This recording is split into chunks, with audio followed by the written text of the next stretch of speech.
যা কথা দিয়েছিলাম তা থেকে এক ফোঁটা পিছপা হব না। মাধ্যমিক 2023-এর এমসিকিউ, লাস্ট এমসিকিউ 1 নম্বরের দেখে নাও। ওরা লিখে দিয়েছিল, আমি বুঝিয়ে দিচ্ছি। x1 দিয়ে দিয়েছে 4, f1 দিয়েছে p-2, x1 দিয়েছে 5, f1 দিয়েছে p+1, x1 দিয়েছে 7, f1 দিয়েছে p-1। যৌগিক গড় কত? ফর্মুলা জানি, summation f1 x1 by summation f1। But এখানে যৌগিক গড়টা দিয়ে দিয়েছে 5.4, তাহলে আমাকে বার করতে হবে p এর ভ্যালু, ঠিক আছে? তাহলে সামেশান fi xi মানে কি?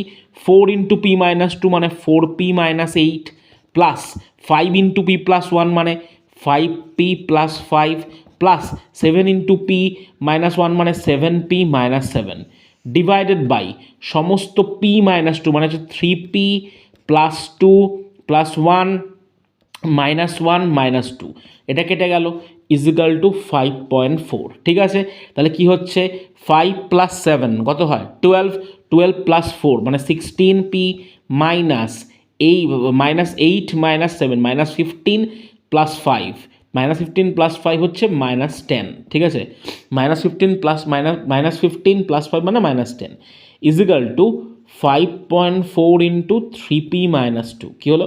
5.4 ইন্টু 3p-2। তাহলে আমাকে কী হবে? 16p-10 ইজিক্যাল টু, তাহলে এখানে 5.4 ইন্টু 3 মাল্টিপ্লাই করে নিই, কত হয়? 3 4 12, 2 হাতে আমার 1 16, 16.2। ঠিক আছে, পরিষ্কার এখানে আমার হয়ে যাচ্ছে 16.2p মাইনাস 5.4 ইন্টু 2 মানে হচ্ছে 10.8। বোঝা গেছে? কোনো অসুবিধা নেই।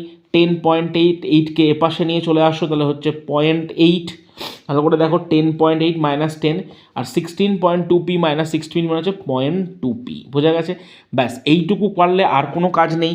তাহলে কত হলো? 0.8 ইজিক্যাল টু 0.2p, তাহলে p হচ্ছে 0.8 বাই 0.2, কেটে গেল 4। তাহলে p হচ্ছে কত? 4। কত বলে তো পিতে ভ্যালু 4। তাহলে এই হচ্ছে ভ্যালুটা, আর এই হচ্ছে অঙ্কটা।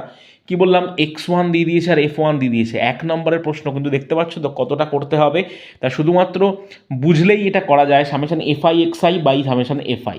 ঠিক আছে, আশা করি বুঝতে পেরেছো। আরও এই ধরনের অঙ্ক নিয়ে আসবো, কোনো চিন্তা নেই। পুরো মাধ্যমিকটা সলভ করে দিচ্ছি। 2027-এর যে এক্সাম হবে তাতে আমার চ্যানেলে 5 বছরের কোশ্চেন তোমাদের জন্য থাকবে। আজকের মতো এটুকুই। Good night and sweet dreams to all.